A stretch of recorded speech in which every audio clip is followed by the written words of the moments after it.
నీళ్లున్నాయి, current వచ్చింది, కడుపు నిండా అన్ని వచ్చినాయి, ఇక ఏడన్నా పోతాయా? అవి ఇంకేదో వస్తుందట మీదికెళ్ళి అని చెప్పి ఒక ఆశ పెట్టి. మీరు ఒకటి జాగ్రత్తగా గమనించండి, కాంగ్రెస్ ఓడు బీజేపీడు అభివృద్ధి గురించి మాట్లాడలే, సూర్యాపేటలో వచ్చిన మెడికల్ కాలేజ్ గురించి మాట్లాడలే, ఈ పక్కనే కట్టిన ఎస్పీ ఆఫీస్ గురించి మాట్లాడలే, కొత్తగా జిల్లా అయింది, జిల్లా అధికారులందరూ ఇక్కడనే కూర్చుంటుండ్రు, నాకు నల్లగొండ పోయే బాధ తప్పింది అని మాట్లాడలే, కొత్త మండలాలు అయినాయి చెప్పలే, తాండాలు గ్రామ పంచాయతీలైనా యాద్ చేయలే, వాళ్ళు ఇదివరకు మాట ఇచ్చి తప్పిన మాట గుర్తు చేయలే. కానీ ఏం చేసినారు? అసూయ.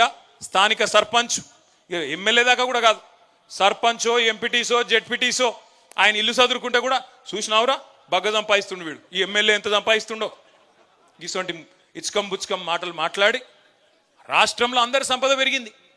ఆనాడు కేసీఆర్ ప్రభుత్వం వచ్చినప్పుడు 4 లక్షలు 5 లక్షల ఎకరా ఉన్న భూమి మన ప్రభుత్వం దిగిపోయినాడు ఎంతుండే? 50 లక్షలు అయింది, కొన్ని కాడ ₹1 కోటి కూడా అయింది.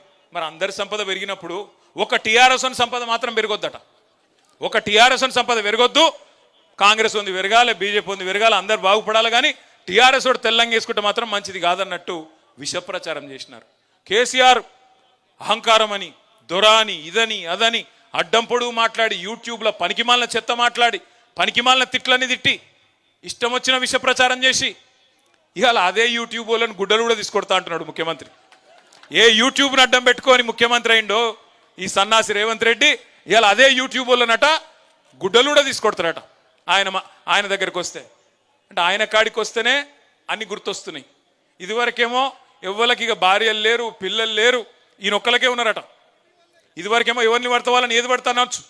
ఒక్కొక్క కాన్స్టిట్యున్సీకి వచ్చి ఒక్కొక్క నాయకుడిని ఎంత అన్యాయంగా, ఎంత నీచాతి నీచంగా, ఎంత నికృష్టంగా, మాట్లాడలేని భాషలో వికృతంగా మాట్లాడి ప్రజల మనసులు ఖరాబ్ చేసి, నెత్తి ఖరాబ్ చేసి, లేని ఆశ పెట్టి, దురాశ పెట్టి అధికారంలోకి వచ్చినాం.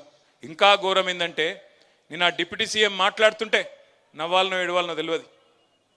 ఆయన ఇది ఉత్కృష్టమైన బడ్జెట్ అట, అద్భుతమైన బడ్జెట్ అట. నాకు ఒకటే గుర్తొచ్చింది, ఈ మధ్యన దేశపతి శ్రీనివాస్ గారని మన ఎమ్మెల్సీ ఉంటాడు, ఆయన ఒక మంచి పాట రాసిండు, గోవింద గోవింద 6 గ్యారెంటీలు గోవింద అని. చూసి విన్నారా ఎప్పుడైనా పాట? అది తులం బంగారము, రైతు బంధు, అది మొత్తం గుర్తొచ్చింది నిన్న నాకు. ఒక్కటంటే ఒక్క పథకం లేదు నిన్న బడ్జెట్లో. వీళ్ళే కదా చెప్తిరి 100 రోజుల్లో 6 గ్యారెంటీలు అమలు చేస్తాం, చేయకపోతే మెడ కోసుకుంటాం అని ఒకడు, తొడ కోసుకుంటాను ఒకడు, దేవుని కాడ అది పెట్టి అఫిడవిట్ పెట్టి దేవుణ్ణి కూడా మోసం చేసి సిగ్గుశరం లేకుండా ఇంకా మళ్ళీ నిన్న వచ్చి రుణమాఫీ అయిపోయిందట. అయిపోయిందా రుణమాఫీ? పోయా నిన్న అడిగినాం అసెంబ్లీలో, నేను ఒక్కరిని అడగలే, పోయినసారి నేను అడిగిన, నిన్న పాపం పల్లరాజేశ్వర రెడ్డి అడిగిండు, ఇదివరకు జగదీష్ అన్న అడిగిండు, మొన్న కౌశిక్ అడిగిండు, ఒక్కరు కాదు అందరం అడుగుతున్నాం. అరే ఒక్క ఊరుకోదాం పారబో, ఏ ఊరంటే ఆ ఊరు నీ ఇష్టం, ముఖ్యమంత్రి సొంతూరా, డిప్యూటీ సీఎం సొంతూరా, ఏ ఊరో మీ ఇష్టం, పోదాం. ఒక్క ఊళ్ళోనైనా రైతులు అందరూ ఒక్క కాడ కూర్చొని మాది అయిపోయిందిరా భయ్ మా రుణమాఫీ అంటే ఆడనే వారేసిపోతాం మా పదవులు అంటే, అవతలికి వెళ్ళి సపోర్ట్ లేదు, స్టడీ లేదు. అంటే ఎంత అన్యాయమైన మాటలు అంటే 49,500 కోట్ల కాడ మొదలైంది రుణమాఫీ కథ. అధికారంలోకి రాగానే కాంగ్రెస్ వాళ్ళు ఎంత కావాలి రుణమాఫీకి అని అడిగినారు బ్యాంకర్లను పిలిచి. వాళ్ళు చెప్పారు దాదాపు 50,000 కోట్లు కావాలి సార్, 49,500 కోట్లు కావాలని చెప్పినారు. 3వ రోజుకే ముఖ్యమంత్రి గారు మైకు పట్టుకొని ఏముంది 40,000 కోట్లు ఒక్క సంవత్సరం కడుపు కట్టుకుంటే కట్టి పారేస్తా అన్నాడు. నేను అనుకుంటే 2 ఆశ్చర్యమైంది నాకు. ఒకటి 9,500 కోట్లు ఎవడు ఎత్తుకపోయిన మొదలు అర్థం కాలేదు. మొదలు బ్యాంకర్లకేమో 49,500 కోట్లు అని చెప్తివి, 3 రోజులకే అందులోకి 9,500 కోట్లు ఎగిరిపాయి, అదొకటి ఆశ్చర్యం.